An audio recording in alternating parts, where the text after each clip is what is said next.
Yang pertama, kita akan belajar mengenai hukum Coulomb. Jadi, di sini, di gambar ini, kalian bisa melihat bahwa ada muatan positif dan ada muatan negatif. Muatan positif ini biasa dikenal sebagai proton, kalau muatan negatif dikenal sebagai elektron. Oke ya. Jika kedua buah muatan ini yang berbeda, muatan ada positif dan negatif, jika didekatkan, maka akan terjadi yang namanya gaya tarik-menarik, gitu ya. Tetapi, jika ada dua buah muatan yang sama jenis, di sini contohnya adalah muatannya adalah negatif, muatan kedua juga negatif, maka akan timbul yang namanya gaya tolak-menolak. Oke ya. Dari ilustrasi ini, maka menurut hukum Coulomb, besarnya gaya tarik-menarik atau tolak-menolak itu sebanding dengan besarnya muatan-muatan tersebut dan berbanding terbalik dengan kuadrat jarak antar kedua muatan. Maksudnya bagaimana? Jika Q-nya itu besar, maka yang terjadi adalah gaya tarik-menariknya atau gaya tolak-menolaknya juga akan semakin besar. Tetapi, jika Q-nya atau muatannya itu semakin kecil, maka gaya tarik-menariknya atau gaya tolak-menolaknya juga akan semakin kecil. Ini yang dinamakan sebagai berbanding lurus atau sebanding. Tetapi, ini namanya sebanding ya. Sebanding. Tetapi, jika jarak misalkan ini kedua muatan ini ada positif dan ini ada negatif, jaraknya itu diperlebar atau diperpanjang, R-nya, jaraknya, maka yang terjadi adalah gaya tarik-menarik antar kedua muatan ini akan semakin kecil. Oke. Jika didekatkan seperti ini, maka akan semakin kuat gaya tarik-menariknya atau gaya tolak-menolaknya. Oleh karena itu, jika R itu dianggap sebagai jarak antar kedua muatan, maka jika R-nya itu bertambah, ini yang tanda panah ke atas itu artinya bertambah ya. Jika R-nya itu bertambah panjang, maka yang terjadi adalah gaya tarik-menarik atau gaya tolak-menolaknya itu akan semakin melemah. Oke. Jika R-nya itu semakin pendek atau diperpendek atau semakin dekat, maka gaya tarik-menariknya itu akan semakin besar atau gaya tolak-menolaknya itu akan semakin besar. Oke.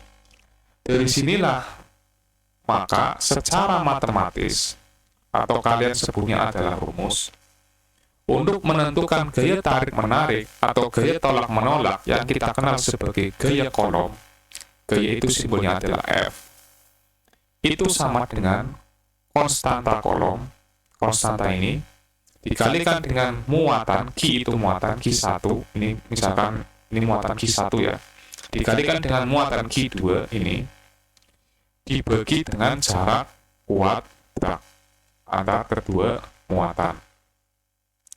Besarnya K itu adalah 9 kali 10 pangkat 9 Newton meter persegi per Coulomb persegi, oke, atau kuadrat. Nah, Q1 dan Q2 itu adalah muatan listrik, satuannya adalah Coulomb. R-nya, R itu adalah jarak antar kedua muatan, satuannya adalah meter. Oke. Nah, kemudian ini apa? Ini adalah simbol dari epsilon. Membacanya adalah epsilon. Itu artinya permitivitas vakum yang nilainya adalah 8,85 kali 10 pangkat min 12. Jadi nilai K ini jika itu 1/4 pi epsilon 0, maka itu nilainya akan segini, 9 kali 10 pangkat 9. Oke ya. Oke, kita lanjut. Terus pertanyaannya adalah, bagaimana muatannya itu segaris? Cara menjumlahkannya bagaimana? Nah, sekarang kita akan membahas mengenai ini. Jika semua partikel bermuatan berada pada satu titik garis lurus, maka resultan gaya kolomnya dapat dirumuskan sebagai berikut. Oke, misalkan di sini ada muatan Q1, itu muatannya adalah negatif. Kemudian muatan Q2 adalah positif, dan muatan Q3 adalah positif. Pertanyaannya adalah, berapakah muatan yang berada di Q2? Oke. Sekarang kita tahu bahwa jika kedua muatan itu berbeda, otomatis timbul yang namanya gaya tarik-menarik. Contohnya mana ini? Q1 dan Q2. Ini muatan negatif, ini muatan positif. Maka Q2 itu akan menarik ke kiri, punya gaya tarik ke kiri, gaya kolomnya ke kiri. Oke, maka ini yang garis merah ke kiri, saya kasih nama F21. Artinya apa? Gaya tarik muatan Q2 karena pengaruh Q1. Oke. Terus kemudian, Anda lihat di sebelah kanan, itu Q3, itu kan muatannya positif, sedangkan Q2 itu juga positif. Maka Q2 punya gaya tolak-menolak. Karena apa? Karena pengaruh Q3. Oke, saya kasih gambar yang panah hijau, arahnya ke kiri, karena tolak-menolak. Maka yang warna hijau ini saya kasih nama adalah F23. Artinya apa? Gaya tolak-menolak dari muatan Q2 karena pengaruh Q3. Oke. Kemudian Anda bisa lihat jarak antara Q1 dan Q2 adalah R1. Jarak antara Q2 dan Q3 adalah R2. Oleh karena itu, untuk menjumlahkan gaya kolom pada Q2, karena ini satu garis, otomatis Anda menghitungnya adalah, kita cari dulu F21. F21 itu yang mana? F21 itu adalah K dikalikan dengan Q2 dikalikan dengan Q1 dibagi dengan R1 kuadrat. Oke. Untuk mencari F23 itu sama dengan K dikalikan dengan Q2 dikalikan dengan Q3 dibagi dengan jarak antar kedua muatan ini kan R2 kuadrat. Karena antara Q1, Q2 dan Q3 itu berada dalam garis lurus, untuk menjumlahkannya, nah, F totalnya itu sama dengan, kita jumlahkan saja. Karena ini arahnya sama, arahnya ke kiri semua, otomatis F21 ditambah dengan F23. Kalau misalkan arahnya berlawanan, ya otomatis tinggal dikurangi. Kayak gitu. Contohnya ya, contoh, ini misalkan muatannya adalah negatif. Oke, yang Q3 adalah muatannya negatif. Otomatis kan di sini timbul yang namanya gaya tarikan, arahnya ke kanan. Nah, yang satunya ke kanan, yang satunya ke kiri, otomatis yang ke kanan itu positif, yang ke kiri itu negatif. Maka di sini misalkan F23, maka F totalnya itu akan menjadi F23 dikurangi F21, seperti itu. Karena ini arahnya sama, di contoh ini yang pertama tadi, maka F totalnya adalah F21 plus F23. Oke, mudah-mudahan paham ya. Kalau belum paham, silakan diulang lagi. Kemudian kita berlanjut jika muatannya membentuk sudut 90 derajat atau siku-siku. Mana? Kita lihat di sini. Contohnya di sini ada Q1, ada Q2, dan ada Q3. Artinya muatan 1, muatan 2, dan muatan 3. Kita mau mencari gaya kolom pada Q2.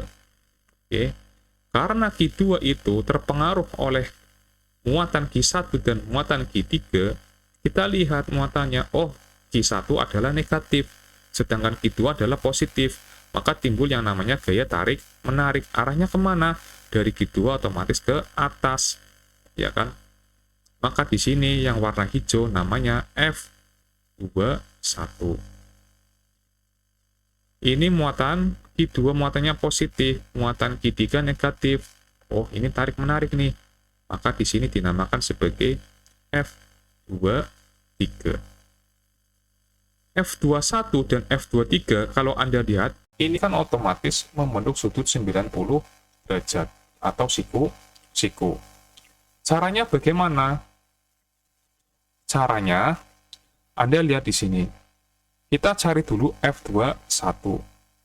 Ya, F21 itu apa? F21 itu K dikalikan dengan Q2 dikalikan dengan Q3 dibagi dengan, nah, misalkan ini jarak antara Q1 dan Q2 adalah R1 ya. Maka ini dibagi dengan R1 kuadrat. Kemudian kita cari F23 sama dengan K dikalikan Q2 dikalikan Q3 dibagi dengan jarak antara Q2 dan Q3, kita namai saja R2. Maka ini dibagi R2 kuadrat.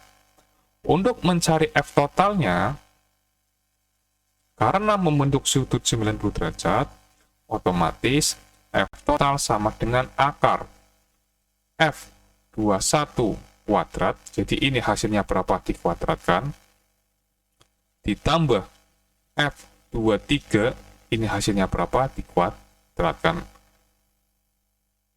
Nah, kemudian F21 dikuadratkan, ditambah F2 dikuadratkan, lalu baru diakar. Ini adalah untuk mencari F total jika muatannya membentuk sudut 90 derajat, seperti contoh pada gambar ini.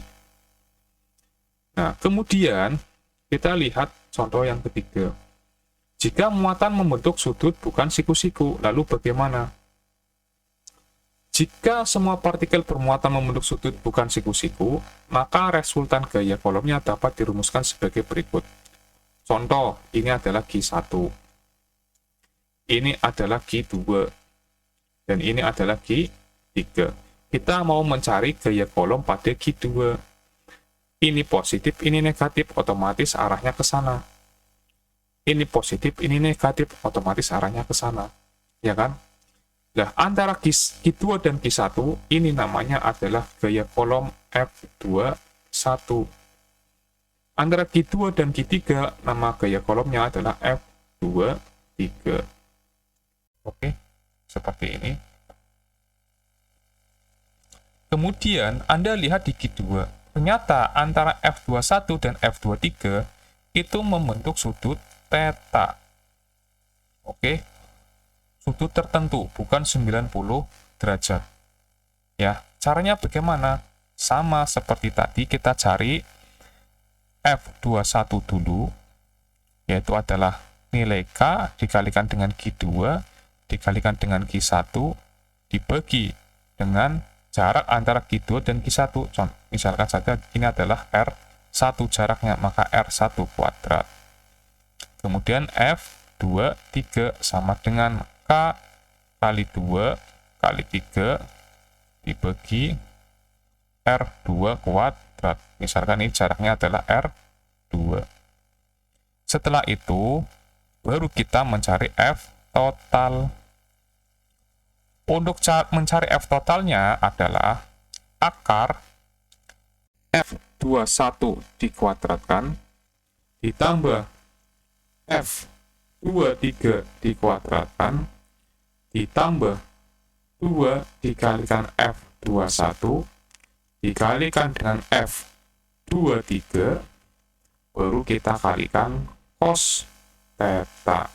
Cos theta ini adalah sudut yang terbentuk dari F21 dan F23. Nah, seperti ini. Oke. Sebelum kita latihan ini ya, saya kasih contoh dulu untuk perkalian berpangkat. Misalkan begini, ada 10 pangkat 2 dikalikan 10 pangkat 3, itu sama dengan 10 pangkatnya itu nanti dijumlahkan 2 ditambah 3 sama dengan 10 pangkat 5. Oke. Kalau misalkan ini 10 pangkat 2 dibagi 10 pangkat 3, itu sama dengan berapa? Sama dengan 10. Karena ini sama-sama 10, maka pangkatnya tinggal dikurangi. Ya. 2 dikurangi 3, pangkatnya berarti 10 pangkat min 1. Nah, 10 pangkat min 1 itu sama dengan 1/10. Oke. Contoh lagi, biar ini paham dulu ya, karena kita ini selalu bermain dengan matematika. Saya hanya mengingatkan kembali bagi Anda-Anda yang sudah lupa. Contohnya lagi, misalkan 10 pangkat 2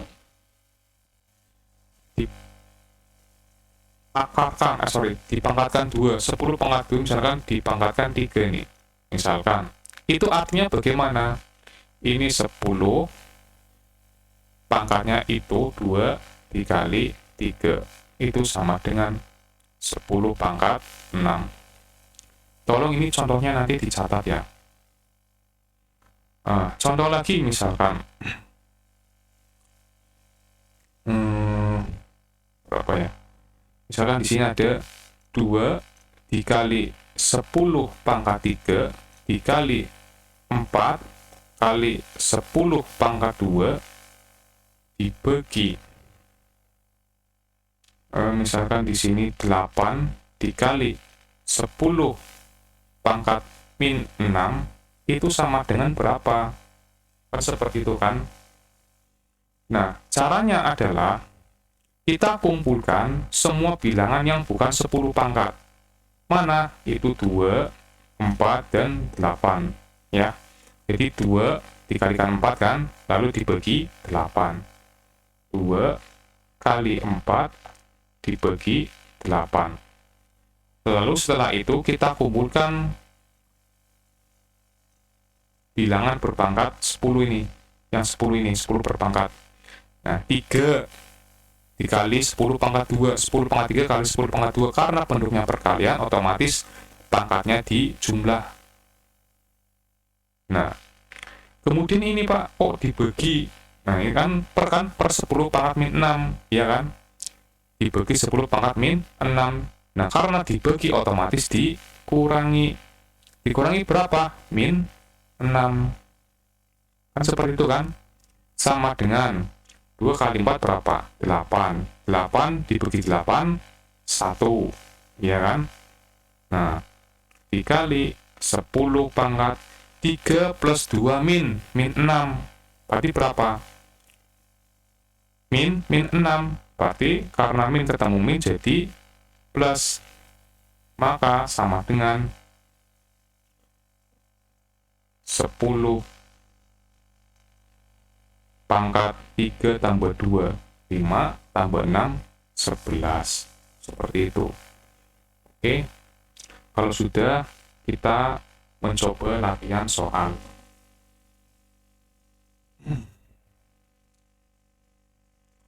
Misalkan di sini, tentukan besar dan arah gaya kolom yang dialami Q2 jika terletak di antara Q1 dan Q3. Q1-nya adalah 1 mikrokolom, maaf ini ada yang kurang ya, mikrokolom, dan Q4 adalah 4 mikrokolom.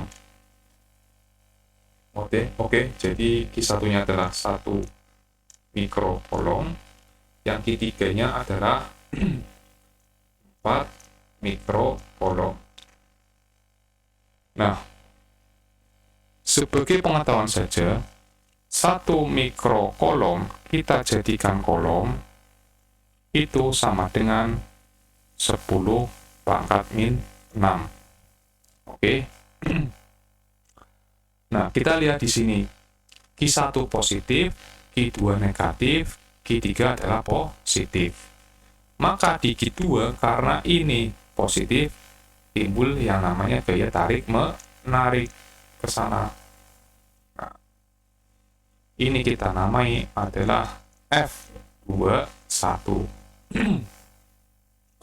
Kemudian di sebelah kanan, ternyata juga positif lawannya. Karena positif, timbul yang namanya gaya tarik menarik. Kita kasih namanya F23. Setelah itu, kita cari F21 dan F23. F21 itu berapa? F21 itu kita masukkan persamaannya K dikalikan dengan Q2 dikalikan dengan Q1 dibagi dengan R12 kuadrat atau R1 kuadrat, nggak masalah. Oke, ini kuadrat ya. Sama dengan, nah, K-nya berapa tadi? K-nya itu kan, Anda lihat di sini, itu nilainya adalah 9 kali 10 pangkat 9. Ya.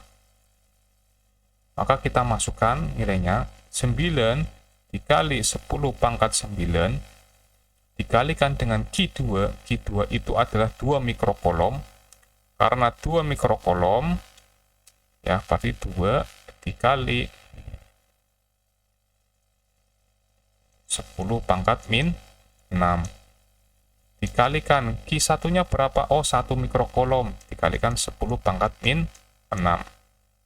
Dibagi jarak. Nah, ini 3 cm. Kita jadikan ke meter berapa? Berarti kan dibagi 100 kan? 3 kali 10 pangkat min 2. Oke. 3 kali 10 pangkat min 2 dikuadratkan. Seperti ini kan? Nah, kemudian kita hitung. Kita kumpulkan semua bilangan yang tidak ada angka 10. Berarti nanti 9 dikali 2 dikali 1, ya kan, dibagi 3 kuadrat. Berapa? 9 kan? Nah, oke. 9 kita kali 2, nah, kali 1 dibagi 9. Ada yang bisa dicoret? Ada, nanti ya. Setelah itu, kita kalikan 10 pangkatnya nih. 10 pangkat 9 dikali 10 pangkat min 6 kali 10 pangkat min 6. Nah, karena ini perkalian, otomatis pangkatnya kita jumlahkan. 9 kurangi 6 dikurangi 6. Nah, ini gimana, Pak? 10 pangkat min 2 dikuadratkan. Oke. 10 pangkat min 2 jika kita kuadratkan itu kan sama dengan 10 pangkat min 2 dikali 2 sama dengan 10 pangkat min 4, gitu kan? Nah, karena ini dibagi, otomatis dikurangi berapa? Min 4. Min ketemu min, jadinya nanti kan plus, ya kan? Jadi 9 dikurangi 6 itu 3, dikurangi min 6 adalah min 3, ditambah 1 ditambah 4 kan sisa 1 kan. Nah, jadi nanti 10-nya pangkat 1. Nah, ini coret tinggal 2 kali 1, 2 kali 10 pangkat 1. Nah, 10 pangkat 1 ya sebenarnya 10 gitu ya. 10 kolom. Nah, ini untuk F21. Oke. Kemudian untuk F23 itu sama dengan K kali dengan Q2 kali Q3 dibagi R23 kuadrat sama dengan 9 kali, mohon maaf, ini 9 kali 10 pangkat 9 dikali Q2-nya adalah 2 kali 10 pangkat min 6 dikali Q3-nya ini ya, 4 kali 10 pangkat min 6 dibagi 3 kali 10 pangkat min 2 dikuadratkan. Sama dengan kita kumpulkan semua bilangan yang bukan 10 pangkat. Ada 9 dikali 2, ya kan? Kemudian dikali 4, lalu dibagi 3 kuadrat. 3 kuadrat itu kan 9. Nah, baru setelah itu kita kalikan 10 pangkatnya. 10 pangkat 9 kali 10 pangkat min 6. Tinggal kita jumlahkan 9 kurangi 6. Dikurangi 6. Nah ini min 4. Min 4. Nah, ada yang coret, coretlah. Tinggal 2 kali 4. 8. Oke ya.